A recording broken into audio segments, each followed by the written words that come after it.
Good morning everyone. So friends, देख लेते हैं आज की वीडियो है क्या। कुछ चीज़ें और कुछ लोगों के घर में आने से आती है बहुत ज़्यादा खुशहाली। चलिए जानते हैं कौन सी वे बातें हैं और कौन सी वे चीज़ हैं और कौन से वो लोग हैं जिनके आने से हमारे घर में बहुत ज़्यादा खुशहाली आती है। नंबर 1, गुरु और ब्राह्मण। इनके कदम घर में आना बेहद शुभ माना जाता है। इनके कदम जितनी बार घर में पड़ते हैं उतनी बार ही घर में तरक्की आती है। घर धन धान्य से भरा रहता है। नंबर 2, दामाद का घर आना। दामाद के कदम भी घर में आने शुभ होते हैं। कहते हैं कि दामाद जितनी बार घर में कदम रखता है यानी ससुराल में आता है, उतना ही ससुराल की उन्नति होती है। नंबर 3, तुलसी के शुभ संकेत। जब घर के आंगन में लगी तुलसी का पौधा अचानक से हरा भरा होने लगे तो समझ जाए कि तुलसी माता और माँ लक्ष्मी आपसे बहुत प्रसन्न है और आपके जीवन में खुशहाली आने वाली है। कहते हैं कि तुलसी का पौधा हरा भरा होने से माँ लक्ष्मी और विष्णु भगवान की कृपा आप पर होने लगती है। नंबर 4, छोटे तुलसी के पौधे उगना। कई बार देखा जाता है कि तुलसी के पौधे के आसपास अपने आप से ही छोटे छोटे पौधे उगने लगते हैं। यह भी एक शुभ संकेत होता है और इसका मतलब होता है माँ लक्ष्मी प्रसन्न होने वाली है और धन संबंधी समस्याएं आपके घर से दूर जाने वाली हैं।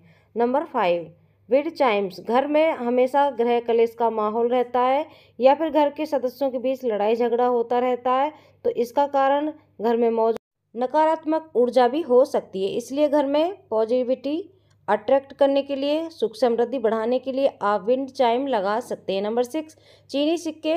फेंग शुई शास्त्र में चीनी सिक्कों का विशेष महत्व बताया गया है। लाल रंग या लाल धागे में इन सिक्कों को लपेटकर घर के मुख्य दरवाजे पर लटकाने से घर की बरकत बनी रहती है। नंबर 7, फेंग शुई मेंढक। अगर आप आर्थिक परेशानी से घिरे हुए हैं तो आज ही अपने घर में फेंग शुई का मेंढक लाएं। फेंग शुई मेंढक बेहद ही लकी माना जाता है जिससे रुपए पैसों की दिक्कतें दूर हो सकती हैं। Number 8, laughing Buddha. अपने करियर में उन्नति पाने और प्रमोशन अट्रैक्ट करने के लिए आपको लाफिंग बुद्धा लाना चाहिए। दोनों हाथ ऊपर किए हुए लाफिंग बुद्धा के स्टैचू को अपने ऑफिस या घर में लगाने से सुख समृद्धि बनी रहती है और तरक्की के मार्ग भी खुलते हैं।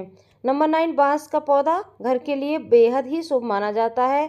Bamboo tree. ईस्ट कॉर्नर में बैम्बू ट्री लगाने से घर की सुख समृद्धि बनी रहती है और पॉजिटिविटी एनर्जी का संचार होता है। नंबर 10, धातु का हाथी। हिंदू धर्म में हाथी को ईश्वर का स्वरूप मानकर पूजा जाता है। हाथी गुड लक और बुद्धि दोनों का प्रतिनिधित्व करता है। ज्योतिष शास्त्र के अनुसार घर में धातु का हाथी रखने से इंसान को गुड लक मिलता है। सीधी सूंड वाले हाथी को सौभाग्य का अग्रदूत माना जाता है। नंबर 11, घोड़े की नाल। घोड़े की नाल भी इंसान का लकी चार्म बन जाती है, लेकिन क्या आप जानते हैं कि घोड़े की नाल को लकी क्यों समझा जाता है? ऐसे कहते हैं कि इसे घर में रखने से नकारात्मक ऊर्जा या बुरे साए का प्रभाव नहीं पड़ता, इसलिए कुछ लोग इसे घर के मुख्य द्वार पर लगाए रखते हैं। कहते हैं कि इसे धन के स्थान पर रखने से कंगाली दूर हो जाती है। नंबर 12, लाल रंग की चीज़ें। लाल रंग को सौभाग्य और विभिन्न संस्कृतियों से जोड़कर देखा जाता है। भारत में महिलाएं अपनी शादी के दिन लाल रंग की पोशाक पहनती हैं जो कि सुख और संपन्नता का प्रतीक माना जाता है। चीन में भी लोग न्यू ईयर और तमाम सांस्कृतिक कार्यों में लाल रंग की पोशाक पहनते हैं, इसलिए आप लाल रंग का फूलदान, वॉल हैंगिंग, गलीचा या लाल रंग की कोई भी चीज़ लेकर आ सकते हैं। Number 13, pig symbol. आपने देखा होगा कि कई जगहों पर पिग को लॉटरी या स्विंग सिंबल के रूप में इस्तेमाल किया जाता है। इसे एक गुड लक साइन के रूप में भी देखा जाता है, लेकिन इसके पीछे धार्मिक मान्यताओं की बजाय एक ऐतिहासिक कारण छिपा है। दरअसल यूरोप के मध्य युग में एक शख्स को धनवान बने रहने के लिए सूअर पालने पड़ते थे, तभी से पिग गांठ को आर्थिक मोर्चे पर एक लकी साइन माना जाता है। नंबर 15, कुछ लोग तनाव मुक्त दूर रहने के लिए खुशबूदार अगरबत्ती जलाते हैं। कुछ लोगों का यह भी मानना है कि इससे घर में नकारात्मक ऊर्जा से छुटकारा मिल सकता है। घर में अगरबत्ती की सुगंध से सभी प्रकार की नकारात्मकता को दूर किया जाता है। ऐसा माना जाता है कि हर सुगंध का एक अपना प्रभाव होता है, इसलिए वित्त वर्ष की शुरुआत में आप एक शुभ चीज़ भी घर लेकर आ सकते हैं। नंबर 15, धूप का जलना या घर में मंदिर में धूप जलाना बेहद शुभ माना जाता है। शास्त्रों की माने तो धूप की सुगंध घर में पॉजिटिव वाइब्स को बढ़ाती है। जैसे कि धूप की सुगंध हवा में फैलती है, घर में नेगेटिव एनर्जी बाहर निकालने लगती है। अगर आपके घर में ज़्यादा नकारात्मकता है तो आप चंदन की धूप भी जलाना शुरू कर दें, इससे भी आपको बहुत ज़्यादा फर्क दिखाई देगा। नंबर 16, शंख का उपयोग। शंख अधिकांश घरों में पाया जाता है, लेकिन क्या आप जानते हैं कि शंख का इस्तेमाल सिर्फ पूजा के लिए ही नहीं होता, बल्कि इसके होने से घर में सुख शांति बनी रहती है। ऐसा माना जाता है कि शंख बजाने और पूजा में इसके उपयोग से माँ लक्ष्मी खुश रहती है। शंख रखने से घर में माँ लक्ष्मी का वास बना रहता है। नंबर 17, अपने घर में मनी प्लांट का एक पौधा लगाएं। वास्तु विज्ञान के अनुसार मनी प्लांट का पौधा लगाने के लिए आग्नेय दिशा यानी दक्षिणी पूर्व को शुभ माना गया। नंबर 18, घर में वास्तु पुरुष की तस्वीर या मूर्ति लगाकर रखें और नियमित कपूर की बाती से इनकी पूजा करें।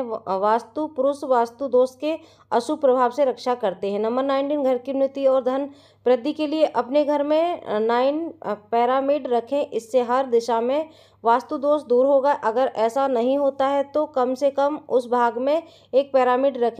घर के लोग अक्सर साथ में समय बिताते हैं। नंबर 20, घर के मुख्य द्वार पर स्वास्तिक का चिन्ह बनाएं। यह स्वास्तिक लगाएं घर की तरफ देखते हुए गणेश जी भी शुभ लाभ देते हैं।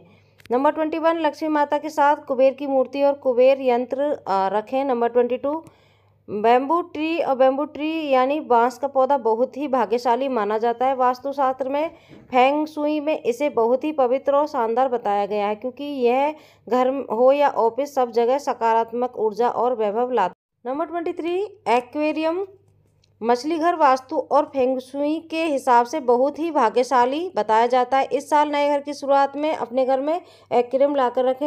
फेंग शुई कहता है कि मछली धन को अपनी ओर आकर्षित करती है और परिवार पर आने वाली आपदा को टालती है। नंबर 24, विंड चाइम्स घर में नकारात्मक एनर्जी को खत्म करके सकारात्मक ऊर्जा लाती है। यह घर में परिवार के लिए गुड लक लेकर आती है और आप नए साल पर 5 या 7 छड़ वाली विंड चाइम्स लेकर आइए। नंबर 25, आपने सुना है एक सेब डॉक्टर को दूर रखेगा। जाहिर तौर पर खट्टे फलों का कटोरा भी धन को आकर्षित करता है।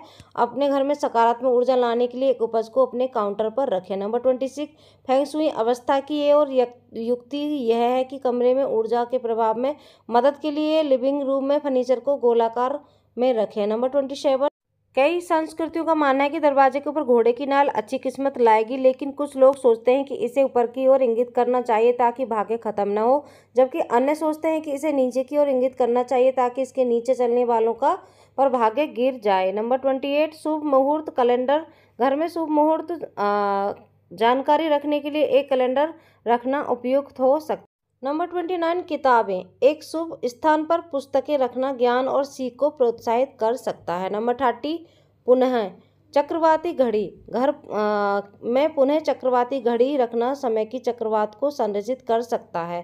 सो फ्रेंड्स, आज की वीडियो आपको कैसी लगी जरूर से बताइएगा। आज की वीडियोस मेरी यहीं तक की थी। Thanks for watching.